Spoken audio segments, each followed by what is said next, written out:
Rear Admiral Daniel Callaghan stood on the bridge of USS San Francisco, straining to see anything through the darkness that enveloped his task force like a physical presence. No moon, overcast skies blocking starlight, visibility measured in yards rather than miles. His 13 ships were steaming in column formation through waters that would, by dawn, justify the grimly appropriate name that would haunt this place forever: Ironbottom Sound. What Callaghan didn't know yet, what he couldn't know in the radar-poor, communication-challenged chaos about to unfold, was that Vice Admiral Hiroaki Abe's Japanese force was less than 3,000 yards away, steaming almost directly toward the American column. 14 Japanese warships, including the battleships Hiei and Kirishima, armed with 14-inch guns capable of obliterating American cruisers with single salvos, were about to collide with Callaghan's force in what would become the most chaotic, brutal, and desperate naval engagement of the Pacific War. In 13 minutes, ships on both sides would open fire at ranges so close that gun crews could see enemy vessels only as darker shadows against the black water. Friendly fire would kill as many sailors as enemy action. Ships would collide in the darkness. Point-blank gunfire would turn steel warships into infernos. And before the night ended, both admirals would be dead, 8 ships would be sinking or sunk, and the waters off Guadalcanal would claim so many vessels that sailors would give this place a name that captured both the horror and the strategic significance of what happened here. The story of the Naval Battle of Guadalcanal, fought across 2 nights in November 1942, is a story about fighting blind, about courage in the face of tactical chaos, about split-second decisions made with incomplete information that determined not just the battle's outcome, but the entire Guadalcanal campaign. It's a story that ended with the seabed littered with so many wrecks that the Sound earned its haunting name, and with American forces holding Henderson Field, despite Japan's most determined effort to recapture it. The strategic stakes, why Guadalcanal, mattered. By November 1942, the battle for Guadalcanal had raged for 3 months with an intensity that surprised both sides. When U.S. Marines landed on August 7, 1942, American planners expected to secure the island and its nearly completed airfield quickly, establishing a base from which to threaten Japanese positions throughout the South Pacific. They were catastrophically wrong about quickly. The Japanese viewed Guadalcanal as strategically critical. The island sat astride supply lines between the United States and Australia, and its airfield, renamed Henderson Field by the Americans, threatened Japanese operations throughout the Solomon Islands. Tokyo committed to retaking Guadalcanal with an intensity that turned the campaign into a grinding, attritional struggle. By November 1942, both sides had poured reinforcements into the island. The Marines and Army units defending Henderson Field had been reinforced multiple times, but remained outnumbered and undersupplied. Japanese forces, despite suffering horrific casualties in repeated ground attacks against American positions, continued receiving reinforcements through the Tokyo Express, fast destroyer runs that delivered troops and supplies at night, then withdrew before American aircraft from Henderson Field could attack them during daylight. The pattern had become grimly predictable. Japanese destroyers would race down the slot, the passage through the Solomon Islands, under cover of darkness, bombard Henderson Field with naval gunfire, unload troops and supplies, and depart before dawn. American forces endured nightly bombardments, fought desperate defensive battles against Japanese ground attacks, and launched airstrikes against Japanese ships and positions during the day. But Henderson Field remained operational. As long as American forces held that airfield, Japanese ships could not operate safely in Ironbottom Sound during daylight. As long as Henderson Field could launch aircraft, Japan could not establish the naval and air superiority needed to support a decisive ground offensive to recapture the island. In early November 1942, Japanese commanders prepared their most ambitious operation yet: a massive reinforcement convoy carrying 11,000 troops aboard 11 transports, escorted by 11 destroyers, with battleships Hiei and Kirishima providing heavy gunfire support. The battleships would bombard Henderson Field into inoperability, destroying aircraft and cratering the runway. With the airfield suppressed, the transports could unload during daylight without facing air attack. The 11,000 fresh troops would overwhelm the exhausted American defenders, recapture Henderson Field, and reverse the entire strategic situation in the Solomons. It was a sound plan that addressed Japan's previous failures, but it required the bombardment force, Admiral Abe's battleships and escorts, to neutralize Henderson Field completely, and it required that American naval forces not interfere with the operation. American intelligence, through Coast Watcher reports and radio intercepts, detected the massive Japanese reinforcement operation. Admiral William Halsey, commanding Allied forces in the South Pacific, recognized the threat immediately. If the Japanese succeeded in landing 11,000 troops and destroying Henderson Field, the entire Guadalcanal campaign might be lost. Halsey scraped together every available warship and formed two task forces to intercept the Japanese. Task Force 67, commanded by Rear Admiral Daniel Callaghan, consisted of 5 cruisers and 8 destroyers, 13 ships that would confront the Japanese bombardment force on the night of November the 12th to 13th. Callaghan's force was hastily assembled and had never operated together as a cohesive unit. The ships came from different task forces, used different radio frequencies, and had varying levels of radar equipment.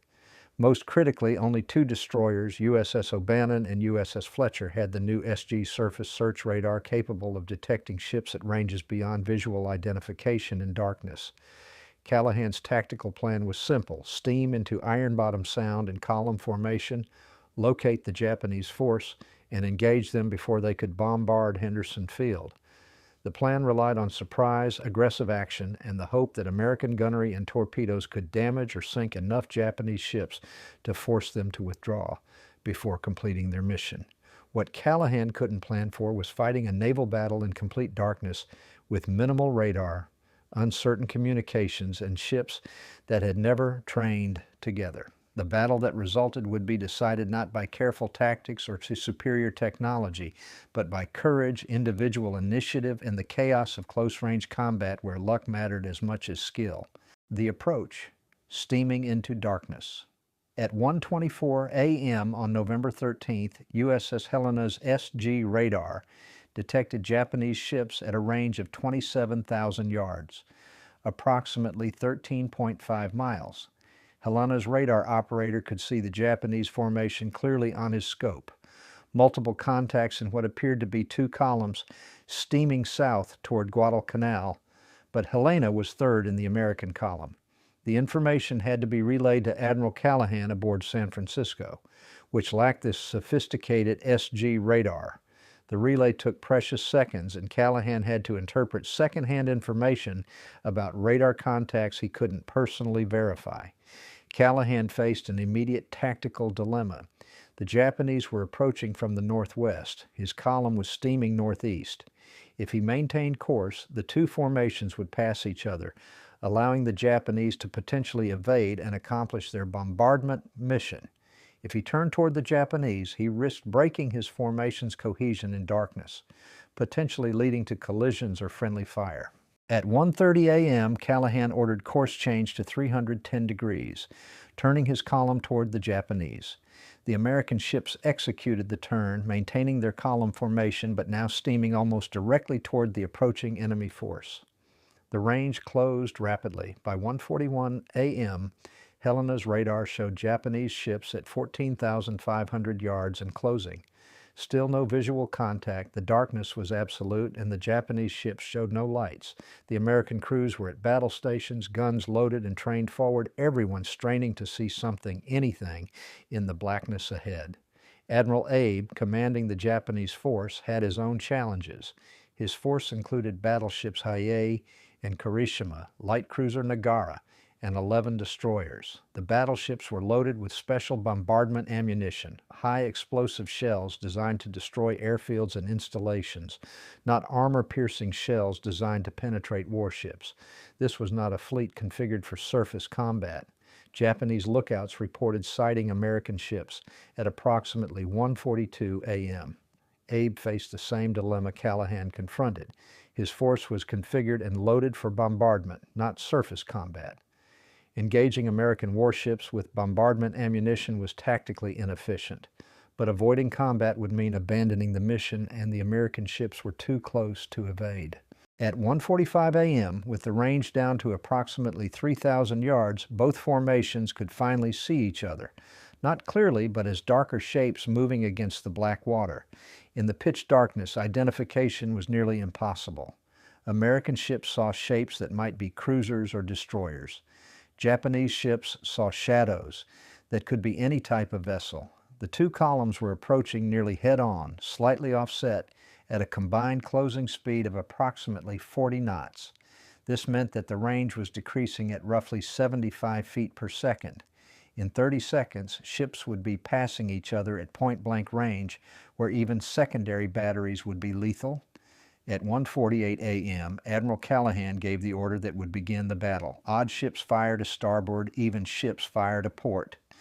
It was an attempt to prevent friendly fire by designating which side each ship should engage, but in the chaos and darkness about to ensue, the order would prove almost impossible to execute properly. The chaos. When hell erupted at point-blank range, at 1:50 a.m., USS Atlanta, fourth ship in the American column, switched on her searchlights, illuminating a Japanese destroyer at approximately 1,600 yards. The sudden light and absolute darkness was blinding, destroying night vision for everyone on both sides, but it also provided a clear target. Atlanta's 5-inch guns opened fire immediately, hitting the Japanese destroyer with multiple shells. Simultaneously, other American ships began firing at targets illuminated by Atlanta's searchlight or at muzzle flashes from Japanese guns that had opened fire. The Japanese responded with coordinated fire from multiple ships. Atlanta, having revealed her position with searchlights, became the focus of enemy fire. Shells from Japanese destroyers and cruisers struck Atlanta repeatedly. Within 2 minutes, Atlanta had been hit by over 40 shells, her bridge was destroyed, her power lost, and Admiral Norman Scott, embarked aboard as commander of the cruiser division, was killed by shell fragments. But Atlanta's agony was compounded by something worse.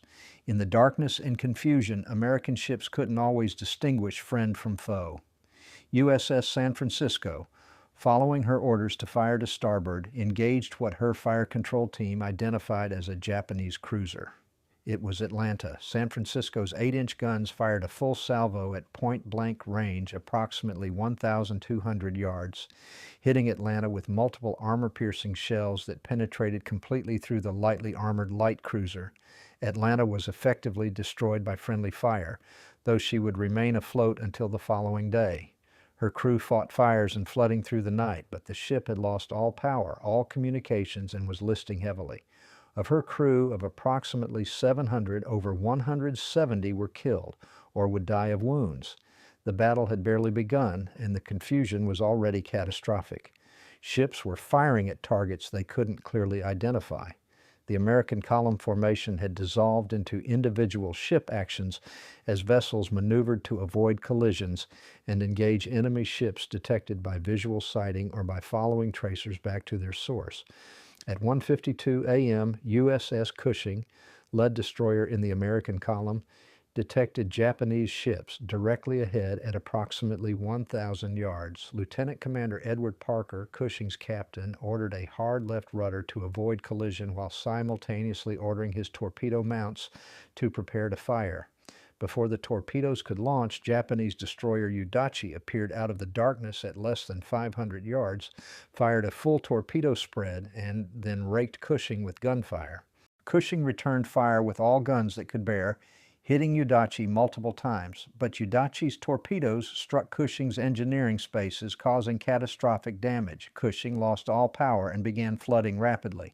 The destroyer was effectively destroyed within 3 minutes of the first shots being fired. Behind Cushing, USS Laffey, second destroyer in the column, found herself in the midst of Japanese formation. Ships surrounded Laffey on multiple sides, all at ranges measured in hundreds of yards. Lieutenant Commander William Hank, Laffey's captain, made the only decision possible in such circumstances: engage everything. Laffey's 5-inch guns fired at targets so close that gun crews could see details of enemy ships despite the darkness. Japanese destroyer Akatsuki illuminated Laffey with searchlights and opened fire at approximately 400 yards. Laffey returned fire, hitting Akatsuki multiple times and forcing the Japanese destroyer to withdraw. But other Japanese ships were engaging Laffey from different angles. At 1:54 a.m., Laffey found herself on collision course with what her bridge crew identified as a large enemy ship, probably a cruiser. Hank ordered hard rudder, but at ranges under 100 yards and speeds over 20 knots, there was no time to maneuver clear. Laffey scraped past the Japanese ship with less than 20 feet of clearance, so close that sailors on both ships could see each other in the darkness and gunfire flashes. As Laffey cleared the near collision, Japanese battleship Hiei emerged from the darkness at approximately 500 yards.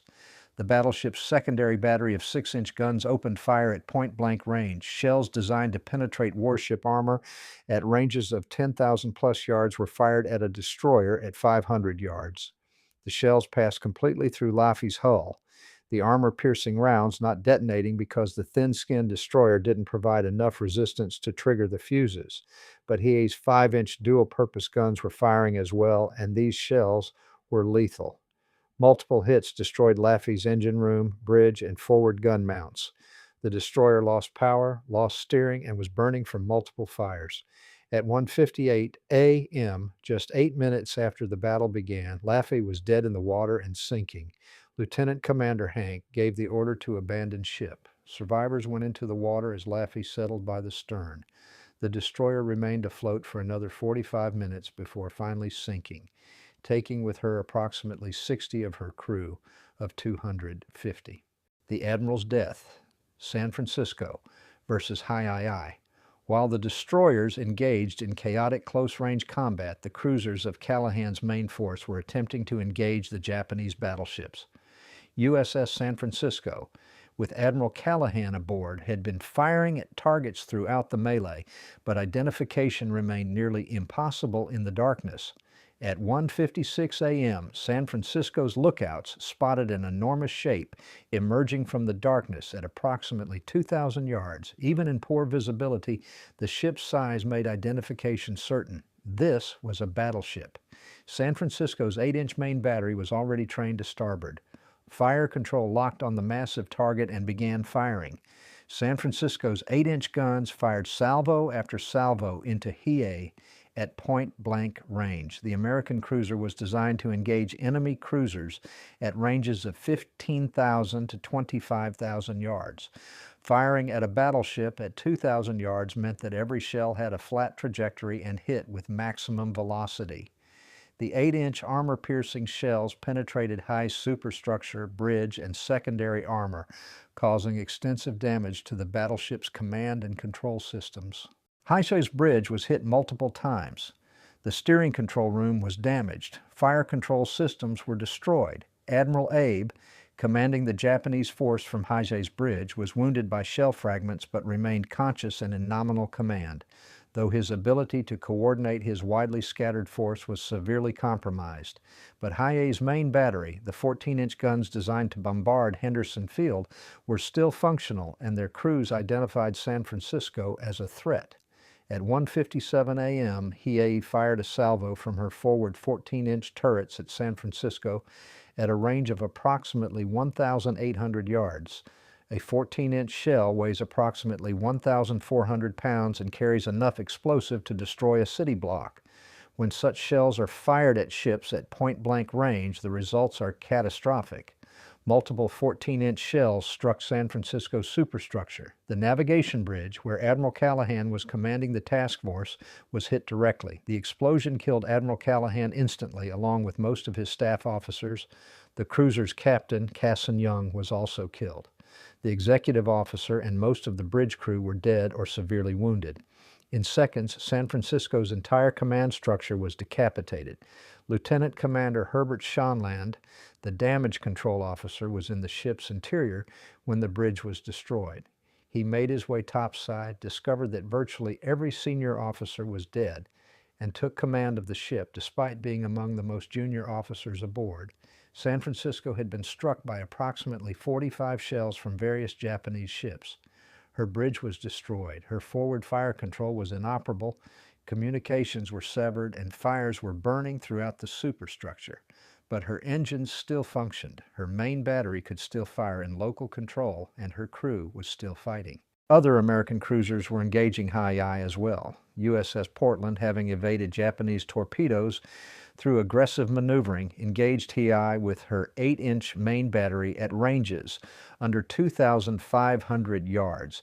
USS Helena, equipped with the excellent SG radar, had been firing at Japanese ships throughout the battle and added her 6-inch rapid-fire guns to the concentration on Hai. The cumulative damage to He was severe. The battleship superstructure was riddled with shell holes. Fires burned uncontrollably. The steering system was damaged, forcing the battleship to steam in circles. While Hai's heavy armor belt had protected her vitals from penetration by cruiser shells, her ability to maneuver and fight had been compromised by the destruction of command and control systems. At 2 a.m., just 12 minutes after the battle began, Admiral Abe made the decision to withdraw. His bombardment force had been scattered. Several destroyers were damaged or sinking. His flagship was severely damaged and uncontrollable, and he had lost tactical coordination over his widely dispersed force.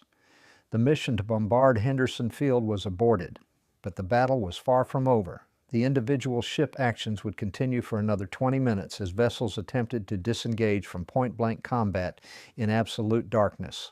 The friendly fire tragedy, when Americans killed Americans. One of the most tragic aspects of the First Naval Battle of Guadalcanal was the extensive friendly fire that occurred due to darkness, poor communications, and the chaotic nature of the engagement. USS Portland, after engaging Hai, detected a destroyer emerging from the darkness at approximately 1,500 yards. Portland's secondary battery opened fire, hitting the destroyer multiple times. Only after the destroyer was clearly illuminated by fires did Portland's crew realize they had been firing at USS Aaron Ward, an American destroyer that had been severely damaged by Japanese fire and was attempting to withdraw from the battle. Aaron Ward had already been hit by Japanese shells that destroyed her steering and caused severe flooding. Portland's friendly fire added to the damage, though it's uncertain whether the American shells caused casualties beyond those already inflicted by enemy action. Aaron Ward eventually sank the following day after her crew abandoned ship. USS Juno, a light anti-aircraft cruiser attached to Callaghan's force, was struck by a Japanese torpedo at approximately 2:05 a.m. as she attempted to maneuver clear of the battle area. The torpedo struck Juno's port side, causing severe damage to her engineering spaces. Juno lost power and began taking on water, but her crew managed to maintain buoyancy through aggressive damage control. But Juno's ordeal was far from over. The following morning, as she attempted to retire toward Espiritu Santo for repairs, Japanese submarine 126 detected the damaged cruiser. At 11 a.m. on November 13th, I-26 fired a spread of torpedoes. One torpedo struck Juno directly in the location where the previous night's torpedo had damaged her structure. The secondary explosion was catastrophic. Juno's forward magazines detonated, breaking the ship in half. She sank in less than 30 seconds, so quickly that nearby ships had no time to react or attempt rescue. Of Juno's crew of approximately 700, only 10 survived. Among the dead were the 5 Sullivan brothers, Albert, Francis, George, Joseph, and Madison Sullivan, who had enlisted together with the stipulation they serve on the same ship. Their deaths led to the U.S. military's sole survivor policy that attempts to protect families from losing all their sons in combat.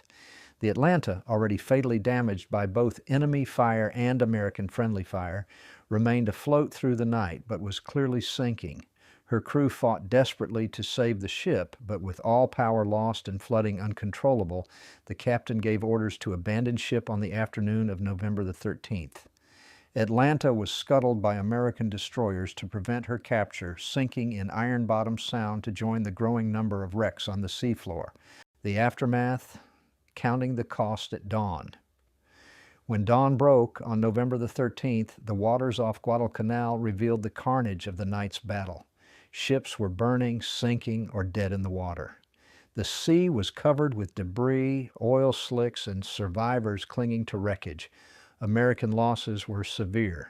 Two light cruisers, Atlanta and Juneau, were sunk or sinking. 4 destroyers, Cushing, Laffey, Barton, and Munson, had been sunk during the night. USS Portland had suffered a torpedo hit that jammed her rudder, forcing her to steam in circles until temporary repairs could be made. USS San Francisco was heavily damaged with massive casualties.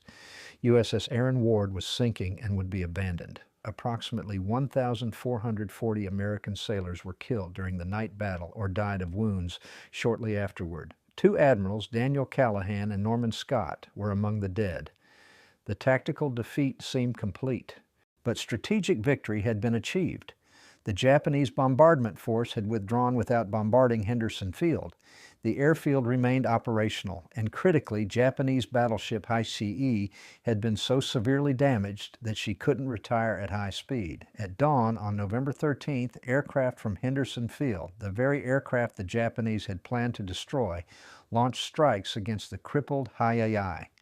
American dive bombers and torpedo planes attacked repeatedly throughout the day. High-AI, unable to maneuver effectively due to her damaged steering, absorbed multiple bomb and torpedo hits. By afternoon, the battleship was flooding uncontrollably and on fire throughout her length. At approximately 6 p.m. on November 13th, Admiral Abe ordered High scuttled. Japanese destroyers removed survivors, then torpedoed the battleship. High sank northwest of Savo Island, becoming one of the first battleships sunk by air attack during World War II. The loss of a battleship was catastrophic for Japan. Battleships represented enormous investments of resources, manpower, and industrial capacity. Japan had entered the war with 10 battleships. Losing one, especially to achieve nothing, was strategically devastating. The Japanese transport convoy, hearing of Abe's withdrawal and Hiei's loss, continued toward Guadalcanal anyway. The 11 transports carrying 11,000 troops desperately needed for the ground offensive would arrive off Guadalcanal on the afternoon of November 14th. But Henderson Field was still operational, and a second American task force built around battleships Washington and South Dakota was approaching to intercept any renewed Japanese naval efforts. Night 2, the battleship Duel. On the night of November 14th to 15th, the Naval Battle of Guadalcanal entered its second and final phase. Admiral Nobuta Kondo, commanding Japanese forces, including battleship Kirishima and 4 cruisers, approached Ironbottom Sound with orders to bombard Henderson Field, completing the mission that Abe had failed to accomplish 2 nights earlier. Kondo's force was more powerful than Abe's had been. Kirishima was loaded with armor-piercing ammunition suitable for surface combat, not bombardment ammunition. The cruisers were undamaged and ready for action, and Kondo was a more aggressive commander than Abe, determined to accomplish the mission regardless of American opposition. What Kondo didn't know was that Rear Admiral Willis Lee's Task Force 64, built around battleships USS Washington and USS South Dakota, with 4 destroyers as escorts, was already in Ironbottom Sound, positioned to intercept any Japanese forces approaching Guadalcanal. The second night's battle would be completely different from the first. Instead of chaotic close-range melee, in absolute darkness, this would be a more controlled engagement where American radar advantages would prove decisive. At 11 p.m. on November 14th, Washington's SG radar detected Japanese ships at a range of 18,000 yards. Lee held fire, allowing the range to close while tracking the Japanese formation on radar. The Japanese, lacking comparable radar, had no idea American battleships were present. At 11:17 p.m., Japanese destroyers detected American ships and launched torpedoes. The American destroyers attempted to evade, but 3 were hit. USS Walker, USS Preston, and USS Benham all suffered torpedo damage. Walker and Preston sank rapidly. Benham survived, but was so severely damaged she had to be scuttled the following day. The Japanese, having sunk the American destroyers with torpedoes, believed they had eliminated Lee's entire force and turned their attention to bombarding Henderson Field. This proved to be a fatal error. USS South Dakota, advancing behind Washington, suffered an electrical failure that knocked out her radar and fire control systems. In the darkness, South Dakota illuminated herself with searchlights while attempting to identify targets, making herself visible to Japanese ships. Multiple Japanese vessels concentrated fire on South Dakota, hitting her superstructure with dozens of shells.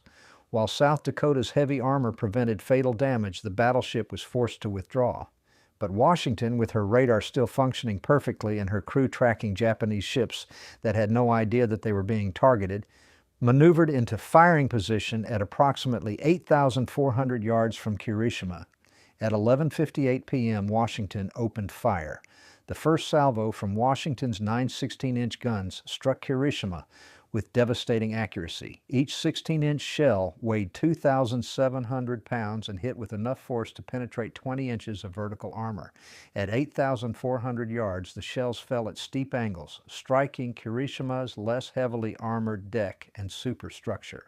Within 7 minutes, Washington fired 75 16-inch shells and 107 5-inch shells at Kirishima. The Japanese battleship absorbed at least 9 16-inch hits and approximately 45-inch hits. The damage was catastrophic. Kirishima's steering was destroyed. Her superstructure was shattered. Fires burned uncontrollably throughout the ship. The rudder jammed, forcing Kirishima to steam in circles. Washington's radar-directed gunnery had achieved what seemed impossible, a one-sided battleship duel, where the American ship could see the enemy perfectly while the Japanese had only muzzle flashes to target. Japanese return fire was ineffective, with most shells falling hundreds of yards off target. By 12:10 a.m., Kirishima was clearly doomed. Admiral Kondo ordered the bombardment mission aborted and his force to withdraw. Kirishima, unable to maneuver and sinking from progressive flooding, was scuttled by her crew. The battleship sank northwest of Savo Island, joining her sister ship Hiei on the bottom of Ironbottom Sound. The strategic victory, when sacrifice saved Guadalcanal. The Naval Battle of Guadalcanal, fought over 2 nights in November 1942, represented a strategic turning point despite the heavy American losses in the first night's action. Japan lost 2 battleships, Hiei and Kirishima, plus 3 destroyers sunk and 3 cruisers damaged. More critically, the mission to bombard Henderson Field and land 11,000 reinforcements failed completely. The transport convoy, exposed to air attack from Henderson Field on November 14th, was devastated. Of 11 transports, 7 were sunk and 4 were forced to beach themselves. Only 2,000 to 4,000 troops made it ashore, and they arrived without heavy equipment, artillery, or adequate supplies. The Japanese ground offensive that was to have recaptured Henderson Field never materialized because the troops and supplies needed for that offensive were at the bottom of Ironbottom Sound. American losses were severe. 2 light cruisers, 7 destroyers, and approximately 1,440 sailors killed. 2 admirals were dead, but Henderson Field remained operational. The Marines and Army troops defending Guadalcanal retained their lifeline to air support, and Japan's attempt to decisively reverse the strategic situation had failed.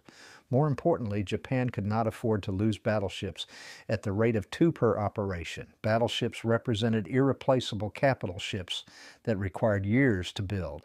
American industrial capacity was producing new warships faster than Japan could sink them. Japan's industrial capacity could not replace losses at anything approaching the rate they were being incurred. The Naval Battle of Guadalcanal marked the point where Japanese naval power began its irreversible decline. Japan would fight numerous desperate actions over the following 3 years, but never again would the Imperial Japanese Navy possess the strength and confidence to challenge American naval forces as aggressively as they had at Guadalcanal. Ironbottom Sound, the graveyard that named itself. The name Ironbottom Sound emerged during the Guadalcanal campaign as sailors grimly cataloged the growing number of wrecks littering the seafloor.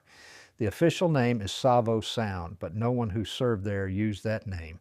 To them, it was Ironbottom Sound, a name that captured both the terrible cost of the naval battles and the strategic importance of those waters. Over the course of the 6-month Guadalcanal campaign, the waters around Guadalcanal and Savo Island became one of the most concentrated ship graveyards on Earth. The exact number of vessels sunk varies depending on how one counts partially destroyed ships, or vessels sunk near but not technically within the Sound, but conservative estimates include 3 fleet carriers, USS Wasp, USS Hornet, and Japanese carrier Ryujo, 2 battleships, Hiei and Kirishima, 5 heavy cruisers, USS Quincy, USS Vincennes, USS Astoria, USS Northampton, and Japanese cruisers Furutaka, Kako, and Kinugasa, 4 light cruisers, USS Atlanta, USS Juno, USS Helena, and Japanese cruiser Ura, over 30 destroyers from both sides, numerous transports, supply ships, and submarines. The seafloor in some areas is literally carpeted with wrecks. Ships lie within hundreds of yards of each other, their hulls slowly corroding but still recognizable. Some wrecks are upright, as if still sailing through eternal darkness. Others are inverted or broken in half, testament to the violence of their final moments. The wrecks have become artificial reefs, colonized by marine life and creating ecosystems in the deep water. They are also war graves, protected by international treaty. Approximately 5,000 sailors from both nations remain with their ships. American sailors who never came home, Japanese sailors who sleep in waters far from their homeland. Recreational divers occasionally explore the shallower wrecks, though most remain too deep for sport diving. The deeper wrecks, including the battleships, lie beyond recreational diving depths, visited only by technical divers or remotely operated vehicles. The human cost? Stories from the darkness. The statistics of naval battles, ships sunk, casualties suffered, tactical outcomes, capture the strategic reality, but not the human experience of fighting and dying in absolute darkness. Survivors of the First Naval Battle of Guadalcanal described combat conditions that seemed beyond human endurance. The darkness was so complete that men couldn't see their hands in front of their faces. Ships appeared only as darker shadows, identifiable only when illuminated by gunfire or searchlights. Friend and foe were indistinguishable. Sailors described the sound of naval combat as overwhelming. The crashes of shells hitting, the roar of guns firing, the screaming of wounded men, and the groaning of metal as ships broke apart. The flashes from guns firing destroyed night vision, leaving men effectively blind between salvos. The smoke and cordite fumes made breathing difficult. When ships were hit, the experience was terrifying. A 14-inch shell hitting a destroyer or cruiser creates explosive force equivalent to multiple tons of TNT detonating inside a confined space. Men who survived hits described being thrown through the air, having their hearing damaged permanently, and watching shipmates simply disappear, obliterated so completely that nothing remained. Fire was perhaps the worst threat. Ships carried hundreds of tons of fuel oil, and when ruptured, this oil would ignite, creating infernos that consumed everything. Men jumped overboard to escape flames, only to find themselves in water covered with burning oil. The choices were to burn aboard ship or burn in the water. The survivors who made it to life, rafts or wreckage, often spent hours in the water, watching the battle continue around them. Ships passed within yards, shells landed nearby, and survivors from other vessels would appear out of the darkness to cling to the same wreckage. Japanese and American survivors occasionally found themselves sharing rafts, too exhausted and traumatized to continue fighting each other. Rescue operations began at dawn, but were complicated by ongoing air attacks and the need to maintain defensive operations. Some survivors spent 24 hours or more in the water before being rescued. Dehydration, exhaustion, wounds, and shark attacks claimed additional lives among men who had survived the initial battle. The psychological trauma was profound. Many survivors suffered what would now be recognized as severe PTSD, nightmares, anxiety, survivor's guilt, and difficulty reintegrating into normal duty. Some sailors refused to return to sea. Others requested transfer to shore duty or administrative positions rather than risk experiencing another night's surface action.